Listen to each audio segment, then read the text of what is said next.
I start with welcoming you with the official traditional welcome, I want to ask you a question. Ready? Have you ever heard about a mine of radioactive gold? A mine of radioactive gold?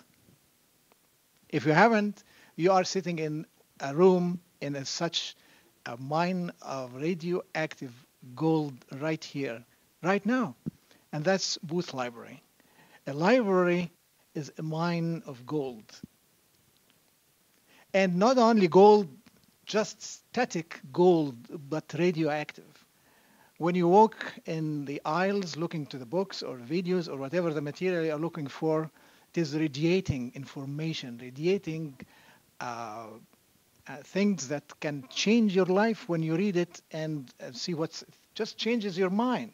So it has a radioactive activity and it is very precious. I grew up from early childhood loving books. I used to see my dad, he was a pastor, reading, preparing in his study. So I grew loving books. I like their smell. I like to hold them. I like to change pages and put my finger here on in the words. So they mean a lot to me. So being in a library, to me, is a mine of gold. And it's not just static gold even, it is radioactive. I leave a better person when I come to the library. So thanks to all the librarians in this room.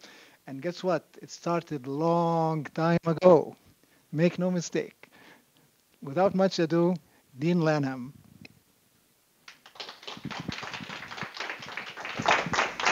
Thank you. Well, thank you. Some of you are camping out here, and that is wonderful. It's what we all would like to do.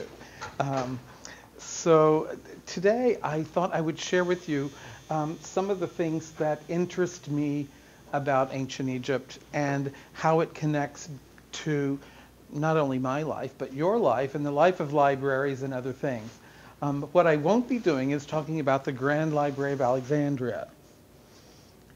There are other people that have already talked about that, and there's some more to come in the series. But nonetheless, I will look at some of the remnants of the ideas of the period. But actually, my title comes from a conversation with Wafik Wabi. And I don't know if he remembers the conversation at all, but he was describing to me about the ancient scribes and how they're sitting at the rock tablet, the stone tablet, chiseling these letters away and getting everything just right. And, it struck me that with just a turn of the chisel, they would change history as we know it, in a variety of ways. And so my caution is, make no mistake when you're documenting, because it does come back to you. And scholars base their lives and they write their books and treatises on evidence that they find. And yet we don't know if perhaps the scribe was incorrect that day or feeling bad or got his arm bumped and did something wrong. And so I'm thinking, documenting life, since these Egyptians has all had the same effect. Today, look at the editors, the proofreaders, the scholarship that goes into producing any document. And I refer back to the one that, of course, is related to this symposium, and I know what it takes to put together something like that and trying not to make a mistake. And several eyes may give you a different effect in the final product. So as I was looking through what we might talk about today, related to libraries and information and related somehow to music, that's my background as well. I wasn't in ancient Egypt, even though I might look like I could have been there. I wasn't there. So all of this is in turn borrowed from others who have shared with us along the way. And there have been, as you can imagine, many. It goes back to knowledge is power. And so you look back, and in ancient Egypt, you had those people who were extremely wealthy, and then others who might have had some kind of profession, and then others who were trying to make it to the end of the day by finding food or fire or something else that they might get through that part of their life with. How many of those people had knowledge of their own life, their own surroundings? Yes, maybe of a few blocks around them, but others then could actually write or read or transcribe and actually know about more, so much more. And as we look through various societies, we know that very often people hide knowledge from others. We find it here in the library. There are several librarians here. Tell me one way. What happens in any library? Someone especially in the older period, a couple of generations back, the professor would give the assignment at 9 o'clock. The class would be over at 10. The student would run over here and hide the information for the next 3 weeks, because they then would have the power in the classroom, right? Today with the internet, it's harder to do that, But a casual book among a million others on the shelves, you know where it's hidden. And so knowledge is power and remains power. Look at this from one of the tombs. Can you read it in the back? It's a little far back. Listen, all of you! Exclamation point. The priest of Hathor will beat twice any of you who enter this tomb or does harm to it. The gods will comfort him because I am honored by his Lord. The gods will not allow anything to happen to me. Anyone who does anything bad to my tomb, then the crocodile, hippopotamus, and lion will eat him. Okay, so it's spreading the knowledge that if you do anything to me, even after death, I, O Holy One, you will discover the wrath of, and this is the first time I knew that the hippopotamus could throw wrath toward individuals, but I suppose you can.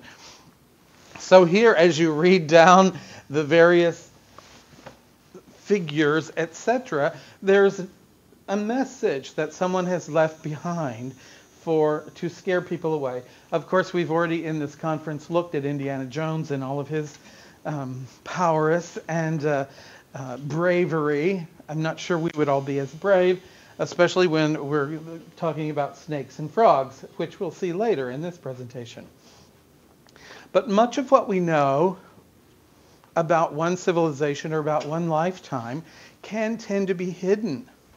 And so we see here the scientist who, with a small implement, is blowing sand away from something very important. Like you would drive through the fog and you knew that there was a cliff beside the road. You would go very carefully. And of course, the scientist is doing the same thing. Carefully, carefully, we're going to find what is under here. And you can see the magnificent drawings that are under here. Covered by what? Anything and everything that someone has thrown there, or the wind has blown there, or the river has brought up in the 3-month flood that always happened for so long. So we owe much of what we know about the ancient Egyptians to not only the people who did it to begin with, but to those who have resurrected it for us. And this continues. And those of you who are in Dr. Hoffmeyer's presentation on Thursday or Friday realize, here we go, that that type of work can be very exciting, but very, it could be very tedious, it could be very hot, it could be very uncomfortable. And yet, eureka, you come upon something that no one has come upon for thousands of years, perhaps. And, for example, we throw the Rosetta Stone around all the time. Has anyone actually seen it in the British Museum? A few of us. You can walk right by it and think it's a doorstop. Almost. And where they have it, or when I was in the British Museum, it looked like it was just holding the door open. And then I'm like, oh my gosh, look what this is. And maybe they thought they were putting it in a place of prominence. It didn't seem to me. And yet, from this, and you can see the heading here, or the caption, from this, we are able to decipher so much about ancient Egypt and bring information forward for next many generations to come. And so had we not found this, and whoever found it, and I'm sorry, I'm not an Egyptologist and not exactly my specialty here, but I can say whoever did find it, it was important that they knew what it was, or could recognize that there are 3 different languages going on here, and they are actually the translations or the key to the castle, to the understanding of past knowledge. I love this photo from 1954. This is not very old. I too was here. Several of you are about to be born. And here in one of the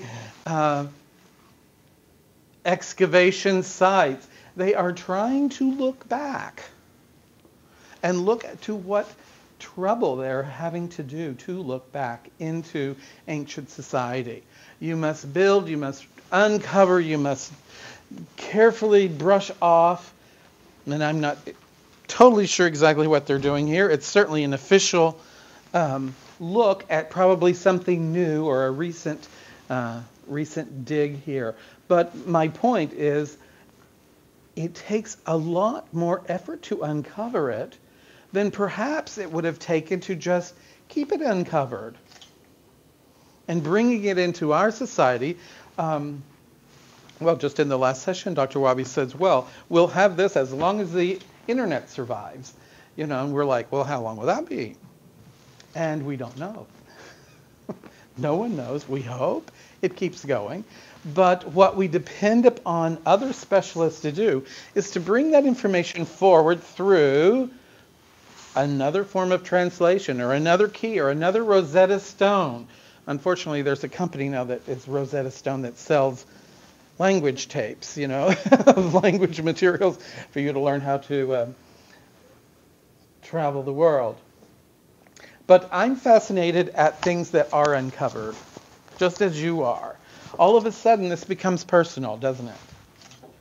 They look like this. Somebody didn't make this up, because if they did, they wouldn't look this close to what we still look like, I don't think.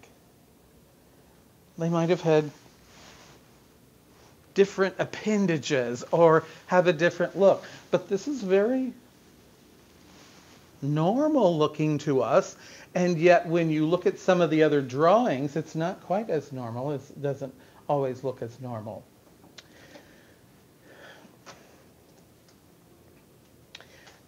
Here, this is one of the images on your program, so the caption is there for you to look at. What I'm fascinated here is the symmetry, the grandness of this, what it would take to build a structure so large, and this symposium has helped you to learn how these were built, and so we don't have to go over that again. But I'm struck by what is written on each of these and why. And we've learned that much of what is scribed there turns out to be descriptive of what the Pharaoh was thinking or wanted to be remembered for, or, you know, perhaps thanking his parents or his wife, or saying that, remember, we'll go down in history for staving off the warriors from whatever other tribe or something like this. Maybe maybe it's historical things like that.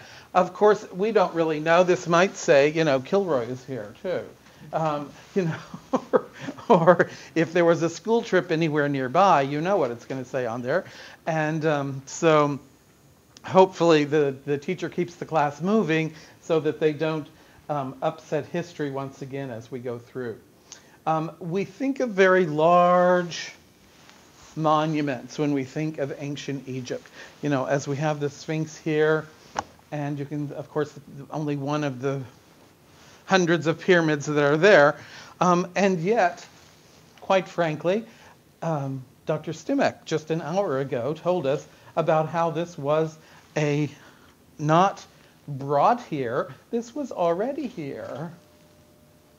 And they merely added something that would make it look normal and natural to be there and decorate or to be symbolic of whatever. And so this whole thing of geologic formations already occurring there, and someone saying, oh, you know, I think that could be a thing, and setting out to do it is really, it shows creativity and artistic ingenuity. Of course, I'm afraid most of our history is going down like this. Spotty. Perhaps you can tell, maybe not, what is going on here. I'm not sure. I think maybe the later civilizations took away parts of the body they did not want there, maybe, like they did later in the Roman and Greek sculptures where certain body parts were eliminated. We don't know that didn't happen.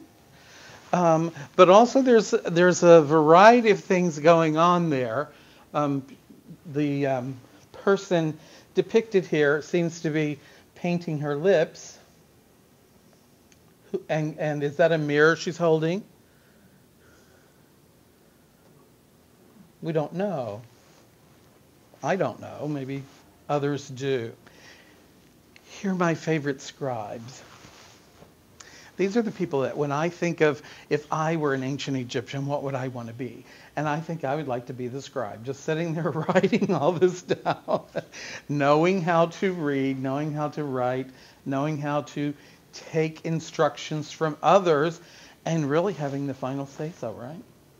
Because probably very often the ones that you were doing it for didn't know what you did after you'd already done it. And so here we have them, and you know they're careful, very careful. It's prepared just like, you know, number 2 pencils behind the ear, ready for any situation, and to continue their work.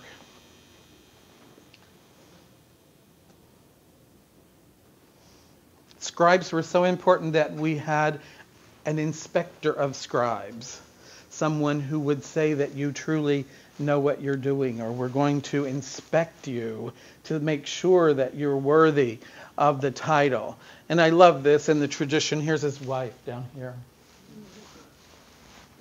You might overlook that if you're just walking by. You're just struck by the man's face or the tablet or whatever, and all of a sudden the whole family is all around his feet. And this happens in several of the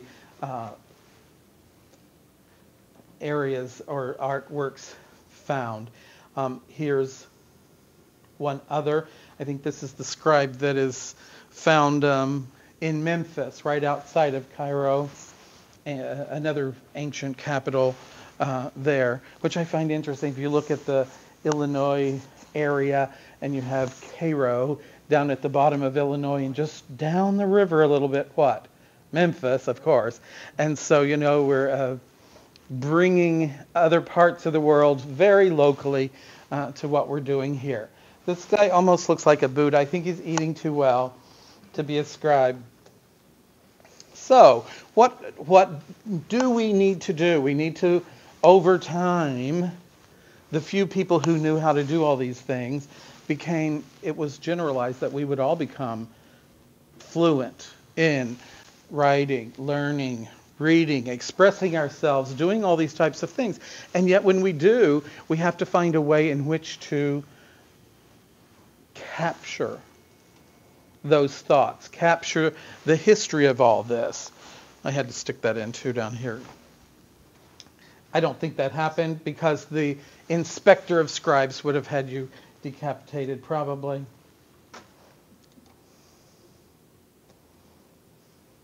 Okay, and so it's written that we need to document life as we go on. And I'm not going into these areas, but you can think why we need this. The whole thing of we need to document who owns the property. We need the marriage and all these types of things. They're obsessed with driver's license in this state. And death certificates. We're all trying to find what happened, And it's necessary to know those things for a variety of reasons. But if we didn't capture those, and there are societies that don't really capture those, they say they do.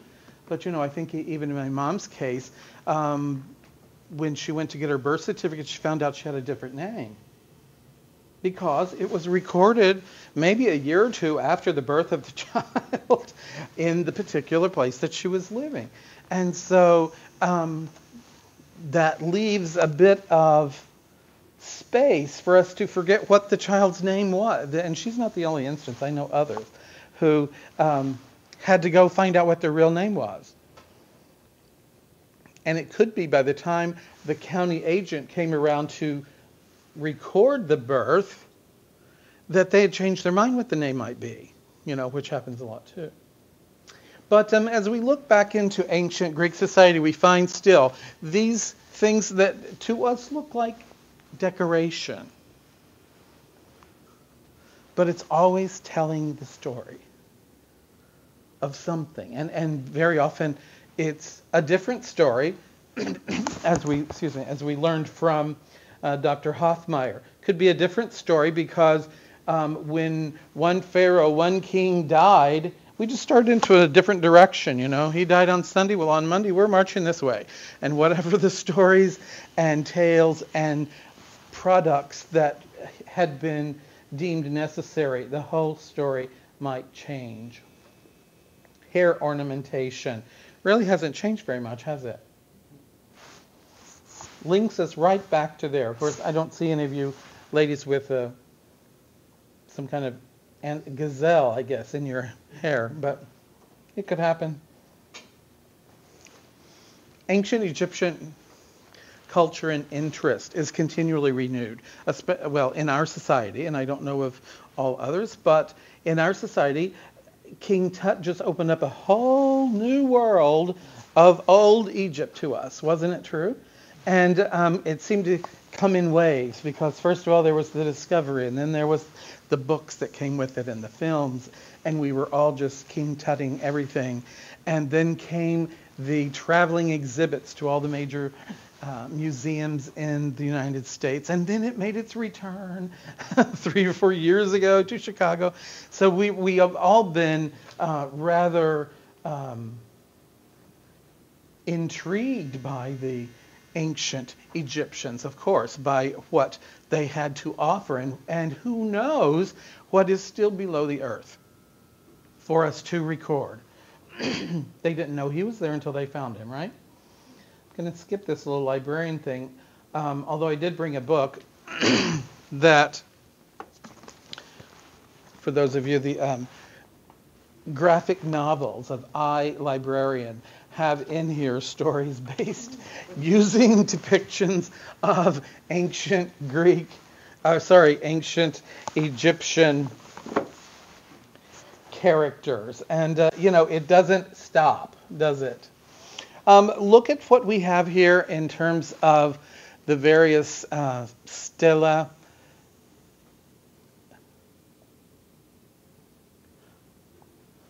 What can someone tell me what they think is here?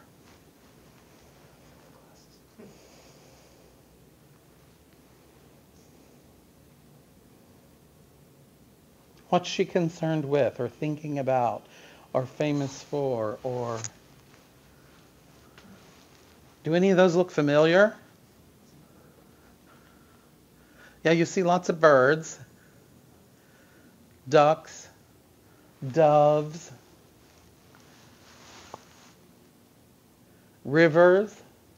You see a river here? At least water.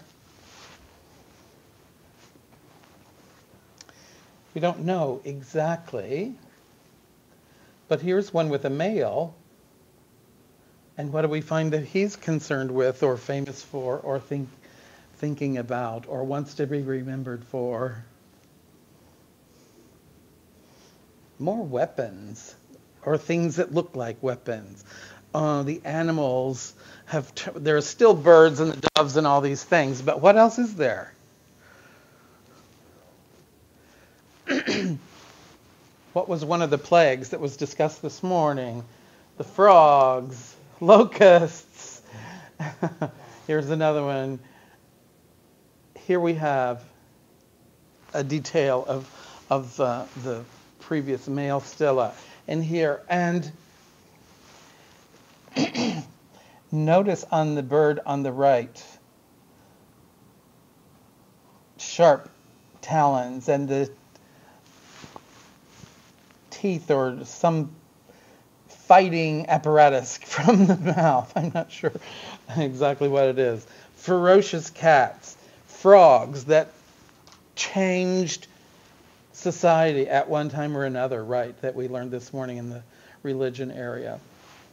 On the other hand, here's something that probably is very symbolic, but I saw it as rather frivolous, of showing a dancer, maybe, and it could be a very sacred dance. I don't think so. This looks like a girl having fun, and but someone took the time to pose, or someone took the time to put it down. I just put Nefertiti's face in here because we haven't talked about her for the past 4 days, and if you turn the clock back before King Tut, that's about the only one anybody knew. So that's what I put there. This is showing up on one of the stelas to Queen Nefertiti, and it goes back to the cattle and the importance of the cattle and the horns. Once again, these are the 7 cattle with all kinds of other things depicted here, of course. And, we could spend the next 6 months reading and deciphering these. But notice the colors. Here, lack of color, and yet, nonetheless, very impressive. Now, if you were the scribe doing this, do you think you would err on the side of making this person look more virile, more stronger, wiser, more important? I think you would. Notice the fine detail with the drawings at the top. And yet, how soft is this? From the alabaster mines that were described in Dr. Stimek's talk earlier today, very gentle. Also, the presence of women throughout the society, which we will have some discussions later on in this series about women and their role in the society. But if we look down through here, and I just threw a few of these, there could be 500 of them. But just to get you started, we've come a long way here, have we not?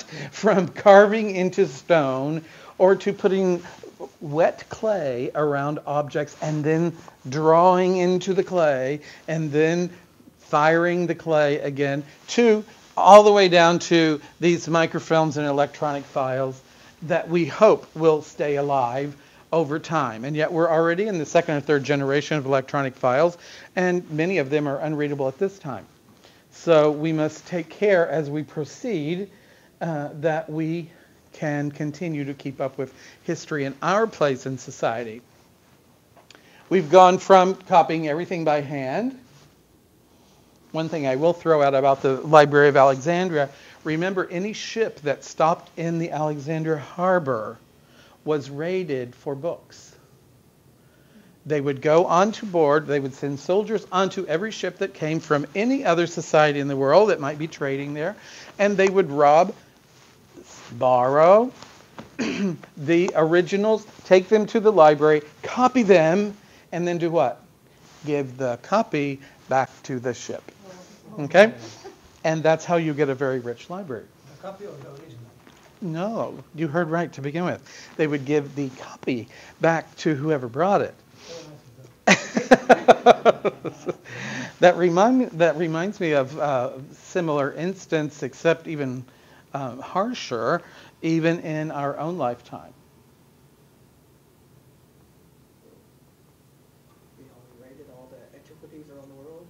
Well, yes, that goes with, that continues. But I'm thinking of a library in particular, the National Library of Cuba, where, yes, you can leave our country, but you must leave everything here, and we will put everything into our library. Thank you very much. Watch out for the waves. And that's how they built their library. The National Library of Cuba, I forget how many volumes it holds. They built it within 3 or 4 years of the revolution, and it was supposed to last for 40 years. I'm making that up. 20, 30, 40, 50 years. But because so many people left the island, because they wanted to get away from the revolution and the regime to come, the library filled up to capacity and overflowing within 3 or 4 years. From riches from somebody else.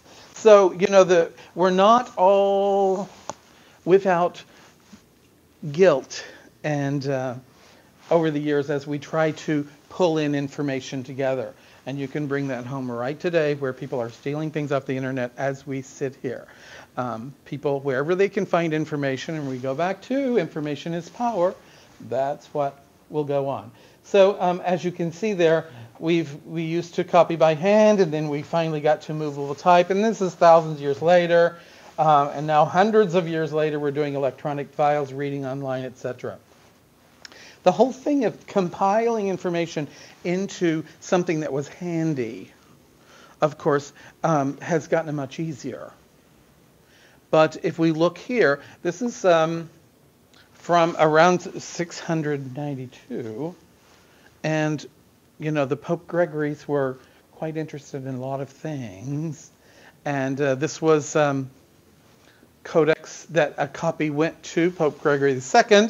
But look at the true bookcase, where it was going to be actually shut and locked as soon as this person was finished with what he was doing there. It could be a scribe here, I'm not exactly sure, but the idea of keeping that information from others, but also keeping it safe is very important through today, of course. As you walk out of the library, you will be zapped by an electronic object, seeing if you're taking anything from this library. So some things never change as we go along. But these, the next 3 or 4 slides, just bring up from different illuminated manuscripts and paintings and whatever, the importance that we give to the scribes and then the scholars and the people who may be able to read. Today we think everybody should be able to read and write, but that's very late to the party. We went centuries where it really didn't matter. If you could barter your way through the market, be fed and get home and do all that and do it again tomorrow, that was enough, maybe. But as we go through here, you can see once again, now we've tied volumes together. They're probably so heavy you couldn't drag them home if you wanted to. And there's someone there to make sure that they stay. This is a few centuries after ancient Egypt. Here we have people writing and reading and talking about the information that they're finding in written materials. I love we have someone here with a scroll, a couple of scrolls. He's writing on a scroll. This one seems to be. Someone's holding the great books. Up here, up there, someone may be studying for the next lecture. This goes back to, I think I recall reading about this particular scene, and it's early university life. And here we have what? The chair. So the symbolic as the chair. Today it's a little thing on 4 wheels that looks like everybody else's, but in those days that person was elevated and could yell across the room and spread the information that they were interested in spreading, to overtake perhaps much of the conversation that's going on in the room. Finally, a library here. It looks Dutch to me. I don't know. And forgive me for not giving you exact specifics. You would forget them if I told you. I would, unless it was written down. But if you want to know specifically where each one of these came from, I can provide that for you. What I'm interested in here is the classification scheme here. Mathematics, philosophy, literature, theology, medicine, history. There's more theology than history. There's very little some disciplines are very small in this particular library and stayed that way for a long time. But notice what happens here. If I'm not mistaken, these are chains. So if you wanted to look at one of those books, you would request from the library to look at it. They would chain it to the desk here, and you could stand up and read it for as long as you wished. Now, if that's not what if that is not what is happening there, then we could find other photos and illustrations that is what was happening. You remember The Name of the Rose, the movie from the, when was it, 70s, 80s, where the library was finally torched, but all the books were chained to the desk so they couldn't get them out to save them. So anyway, I'm fascinated with the idea of we're trying to classify the information and yet let a few people know about it. Also, as you look at some more areas of the Renaissance and later periods, we always have in these portraits of important groups of people or individuals, there's always a book. You know, that's the knowledge. Or this is my ledger of things that people owe me. Or this is how I've recorded what is important to me. And so, you know, here we've just tossed them just to let you know we don't care, but we have several books here, and we've just thrown them there on the table. And a few of these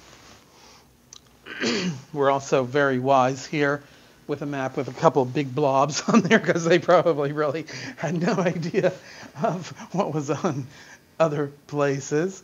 But nonetheless, if you were a fine, rich, and upstanding person, you were supposed to surround yourself with information.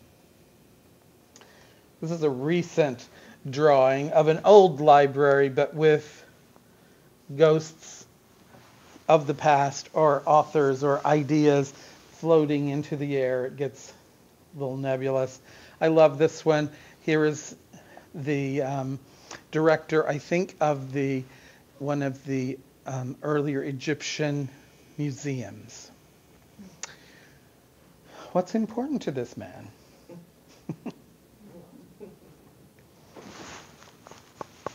Obviously, the thoughts of others, unless he's the author of all those. I don't think it's a Sears catalog that's, surrounding him there. I imagine it's work that other scholars have prepared on the collections of the museum, the holdings in their library, and very important things. But he is pretty much glazed over with so much information. Reminds me of today with information overload. He needs a good cataloger on his staff, obviously. Once again, another dandy with a book in his hand, And today, and I've jumped centuries here, forgive me, I'm just trying to drag you through history. And so we have typewriting on the roof, I think, in Los Angeles. And we have, of course, up there, all kinds of miraculous things that we're studying and reproducing and digesting information with the computer, and probably that violin's electronically displaying something. As we go through lifetime, there have been persons who write more in their lifetime than we can read in ours. And I think, I'm a musician, I think back to the works of Mozart and Bach. You know, Mozart died when he was 36. It would take two of us to drag his works in here on carts. And hundreds of hours to perform and to read those manuscripts. And the same thing with Bach. You know, and make no mistake, the little joke, you know, the very old joke about Bach is, of course, that Bach had 23 children and practiced on a spinster in the attic. There's a little mistake there that has changed history, if you believe that. Instead of the spinet piano, he's found something else going on up there. But we look at the life of Anne Frank. I just grabbed a little handful of these things, and yet because of her writings, because of her desire to capture, to imagine, to what? To write, think, read, express. We have people who can't get enough of her recounts of the times, and we have used her works, some of which are here, to describe and to illustrate the lives of thousands of people in the same period. And we've gone forward in this Treasures from the Attic are the items that were in her aunt's home after the diaries became famous. Later on, we found, 600 photographs and old letters and other things from the Frank family that once again opened up the world even more. And had Anne not written and had those things not been found and dusted off, we might have lost all of that and not paid attention to the 600 things that were in the attic of the aunt, because that would have been dumped in a fire or sold at an auction. Think about it. Because they would be totally unimportant. And yet it has described for us a great epoch in the history of the world just by a child, basically, writing some things every day. And we don't have time to look at some of those. I'll leave those marked. There are some interesting illustrations and captions there that you can look for. But, the same thing through Shakespeare. I asked Karen, she said she would not bring all the Shakespeare works up here in the room. I was trying to get her to do it. But it's impossible to tote the works of these people around because they're so voluminous. And yet, it was natural to them. And what? These composers, we are still finding manuscripts written by Mozart. Why? Because the day he wrote it, somebody came to visit and he was like, here, you can have it. So they took it. They didn't really know what they had, perhaps, or they cherished it enough to hide it away. And then 200 years later, someone has found it. Once again, in the attic or the garage. The worst place that you could put print materials is in the attic of a home or in the garage. And for the most part, that's where we find all these things. Sometimes they end up in museums by mistake. And 50 years later, someone from the museum or archives will actually turn the page, and there's another piece that the world has never been aware of.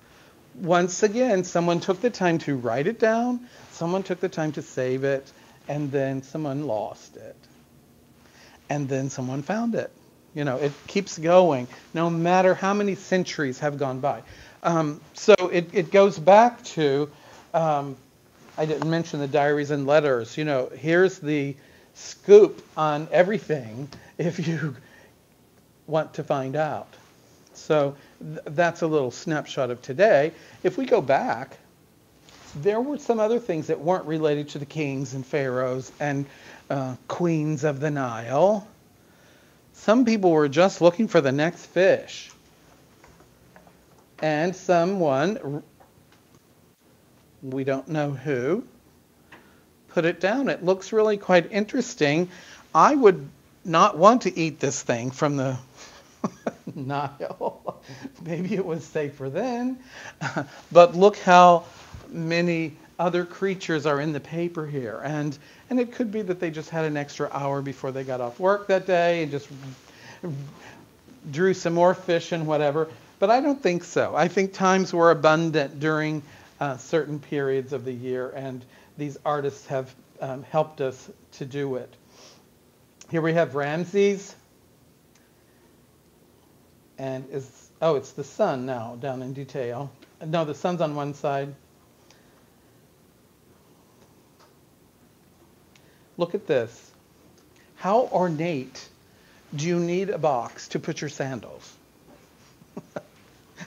Today, we come from the beach and we what? Kick those off at the door and hope that the sand stays in the garage. But these, of course, were royal shoes, and royal shoes command attention of all kinds of things. So before you put them on, you realize how great an individual you are. This is a battle that we were famous for, or it could have been what is known here as the county fair, right? I don't know. Could be. Other things. Here's an ornamental tub with a pleasure boat on the top. Many civilizations have these pleasure boats. That it took so much human power to drag that boat out to the water so that 2 or 3 royal people could sit down for a couple of hours and have cucumber sandwiches, I guess, if they had those. My point here is someone has taken the time to document, and here in tapestry form, the same thing. Tell a story. In libraries, we have preserve, museums, the Historical Society, the hoarders and pack rats, who have got a very bad reputation recently in the television for going overboard. But nonetheless, without hoarders and pack rats, we would have lost much of things of importance over time. And yet, on the other hand, there are other people in the world who go destroy, destroy, destroy. Don't let them know about this. Destroy this letter after you read it, my darling. You've read about those. Book burnings. You don't have to go too far to find people burning books. There are family-friendly groups that are burning books today somewhere in America, waving the flag above it. In certain civil unrest, we have torn down the statues that described our societies over and over for hundreds of years, and then boom, on a Saturday night, there's a revolution, and what comes down first? It's always that. Document shredding, it is rampant at Eastern and every other institution. There's not an office without a shredder. Because what I said yesterday, I don't want people to know, or may not still be true, or maybe we don't need this, or I can't tell them that. So it's going back to knowledge is power. If I leave this on my desk, someone will find out. And, think of all the wonderful information that is now captured on people's cell phones and other electronic handheld devices. And when they die or lost or get dumped into the water, which they seem to do every time there's a new model available, there is a wealth of information being destroyed about our society. So it behooves us today to try to capture for the rest. In terms of documenting thing, I just put a few things down here. We've looked at hieroglyphics from ancient Egypt. You saw some Latin writings in some of the areas. But every profession turns out to have its own language. And they've found ways in which to describe that in detail. So if a funny book came across my desk the other day, it was Guide to a Hoedown or something like that, and it was dancing instructions for square dancers in the 1950s. Not a very widely held document, but in the town of Charleston there are actually 2 of these volumes. And I thought it was unusual. And maybe someone came around, had a dance here in the 50s and sold books after it was over. You know, like that's getting the word out. We tried to do that.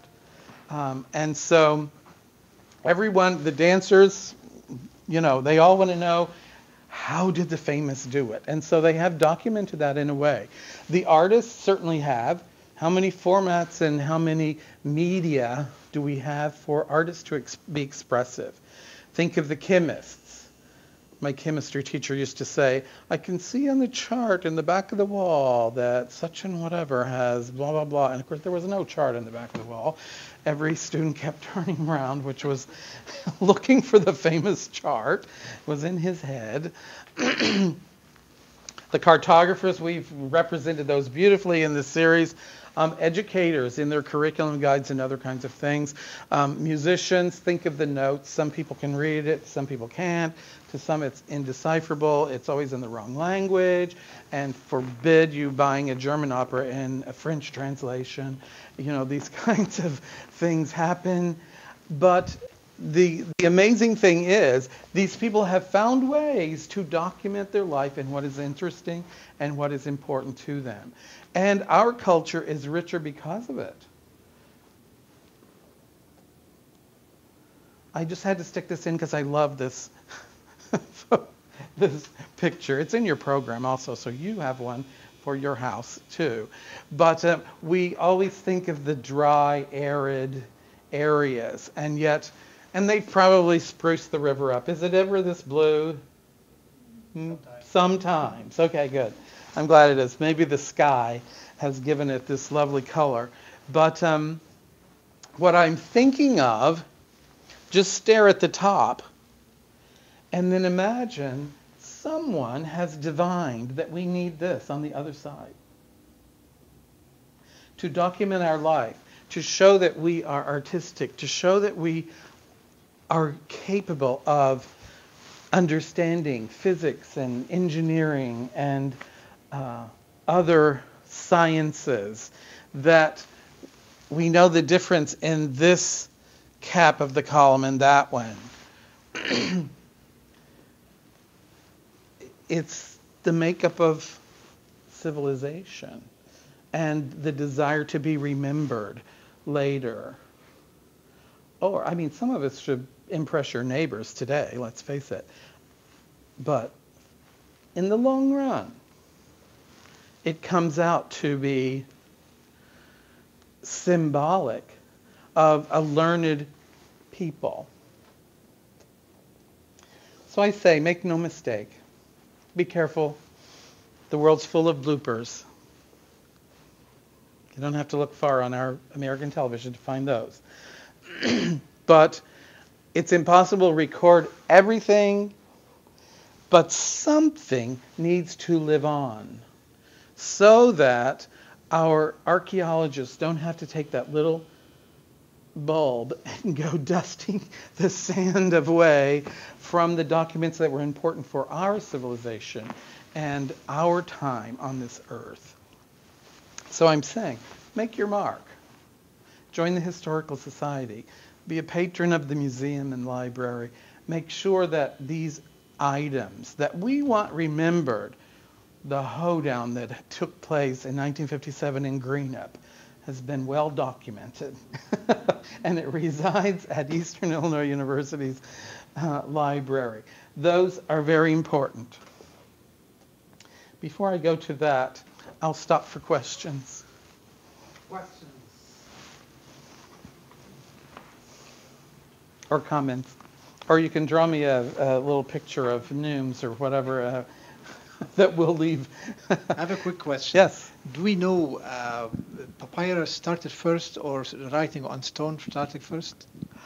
I'm from my readings, and I could be wrong, this is not necessarily my area, I will refer you to a wonderful book written on the subject by the Daniel Borstein, the Librarian of Congress, in which he goes in careful detail where all of the items came from, what their past was, and whatever. I would guess that the stone was before the papyrus, and then the papyrus before the parchment, etc. But I will leave that out for you to explore. Do we have any information about the Sumerian and Sumerian language and the hieroglyphic, which fed into the other and how and so forth? I don't know. Okay. I'll have to research that to find out. Okay. But it seems that there is urge in the human nature to write, to document. And it's, I think, if you have a thermometer of measuring this urge, it was as strong as in us as in them. I mean, they wanted... I think so too. Yeah, I mean... It was strong for different strata in the civilization. People are always scribbling something. You know, like children playing hopscotch. One will just draw the little chart, and somebody else will decorate it with curlicues, paint it pink, and do all these kinds of things.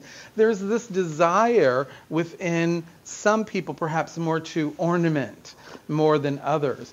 But the idea of getting it on paper, getting it on some surface, cut in stone, is very strong. Absolutely. Cut in stone is too much work, I can tell you that. But they did it. Right. Any other questions? Yes. Yes. How big is the Rosetta Stone? The Rosetta Stone is about this big, Okay. as far as I remember it. And Yeah. it's not a large piece. And like I said, when you're going from one hallway to another and you cross a little glass door, you could trip over it. It's right there, almost behind the door, so don't miss it. Maybe they've moved it to a more prominent space at this time, or maybe they thought that was the most prominent, because you would trip over it. But that's there.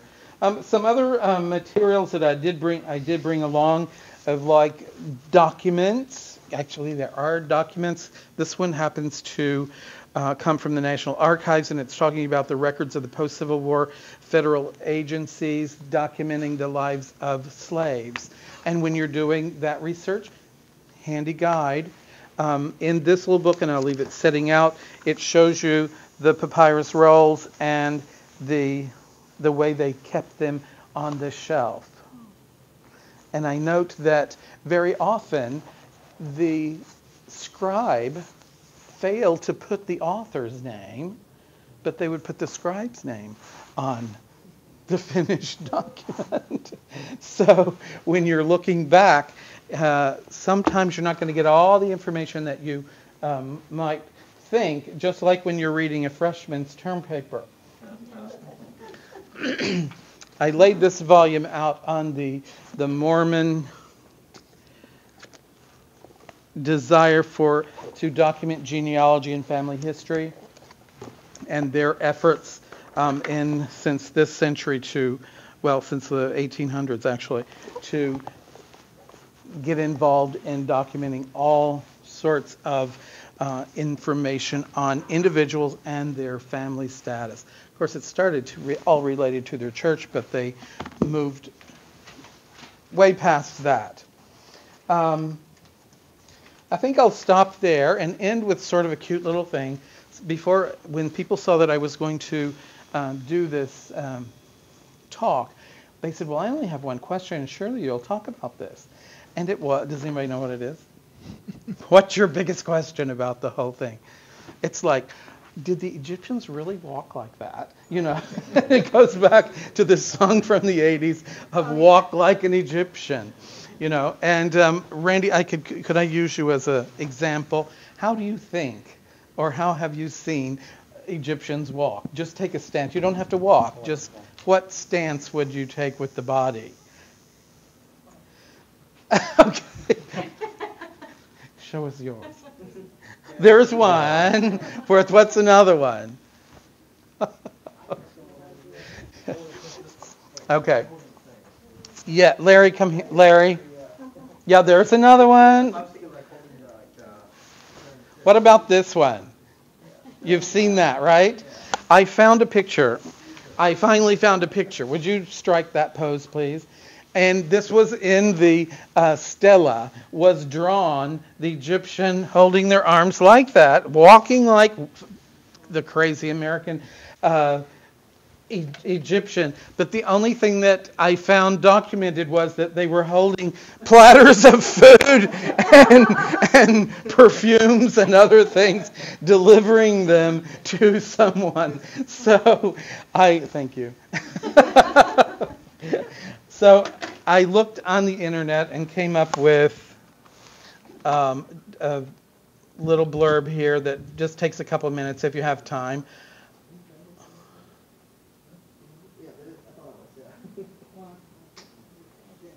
Okay.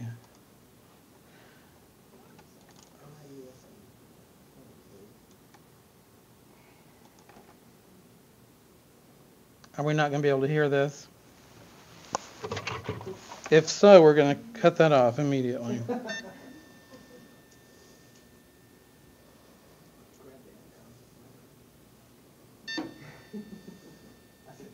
least it will be very Egyptian because we don't have music. Yeah.